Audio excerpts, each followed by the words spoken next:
Ustoz, kuchuk degani dog'isa, kuchukcha degani dog'cha deganmi? Yo'q. Hech ham unday emas. Kuchukcha degani pappi degani. Kelinglar birgalikda hayvonlar va ularning bolalarini ingliz tilida aytishni o'rganamiz. Marhamat, Farzona.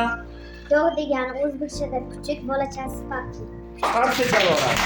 Shunga Yes. kelinglar, demak, yana ko'proq hayvonlarni o'rganamiz. Kat degani mushuk degan, bolachasi kuchuk. Qarshi javob. degani uni bolachasi qo'l.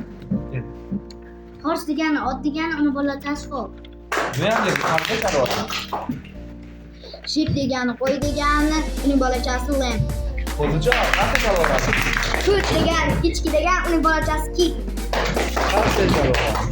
Rabbit degani quyon, Bunny degani uning bolachasi. Qarshi javob.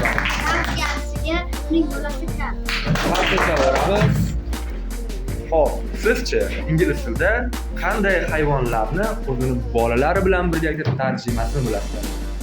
Albatta yozib qoldiring. Qarshi javob.